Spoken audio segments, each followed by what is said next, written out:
I saw the text messages.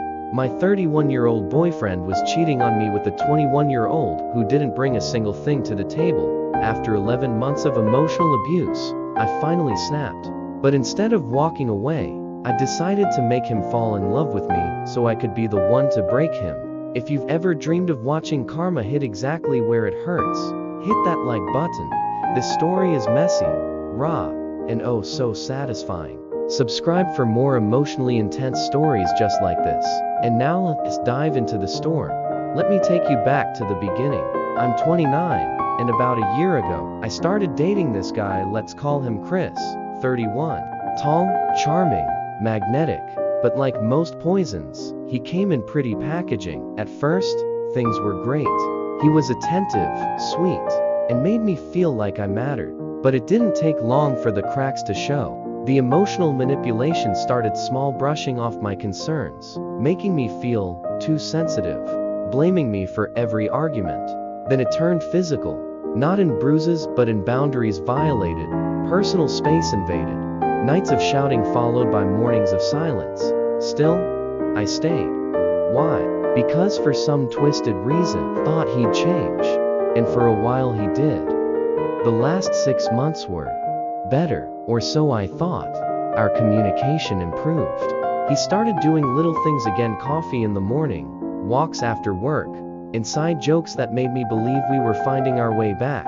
But it was all a lie, a cruel performance. Last night, I was at his place. He was in the shower, and I did something I usually never do. I glanced at his phone. It buzzed, the screen lit up, and there it was. Can't wait to see you again tonight. The message came from a number saved as just a single letter. Curious, I opened the thread. My hands went cold. He'd been seeing a 21-year-old. From the texts, it was clear they'd been meeting up regularly. She talked about how different he was with her, how he said I was crazy, how she couldn't believe someone as cool as him was stuck with some old chick. Old. At 29, I saw red, but I didn't scream. I didn't confront him in the shower. I calmly picked up my things and walked out. I got into my car, drove home, and sat in my driveway for an hour, just thinking. I wasn't just hurt, I was hollow. I had poured everything into this relationship. My time, my love, my money, my sanity. I had lowered my standards, bent over backward, and gaslit myself into believing I was the problem. And now, he was giving that same charm to someone younger. Someone naive, someone who didn't even realize she was a disposable side piece in his pattern. That's when it hit me. I could walk away and start healing, but honestly, I didn't want healing, I wanted revenge. But not just any revenge. I didn't want to scream, or key his car, or expose him to his friends. No, I wanted psychological revenge. Something quiet, something untraceable, something that would rot him from the inside out. So here's what I did. I gave myself 48 hours to grieve, and then, I called him. I was calm, sweet. I said I overreacted, that I missed him, and that I wanted to talk. We met up, and I put on the performance of my life.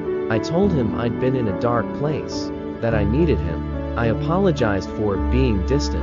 I blamed myself for our drift.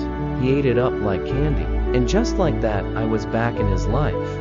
But not as his partner, as his executioner. Over the next 2 months, I played the perfect girlfriend. I love bombed him, surprise dates, back rubs, encouraging texts. I even supported his career goals, something I used to genuinely do before he broke me.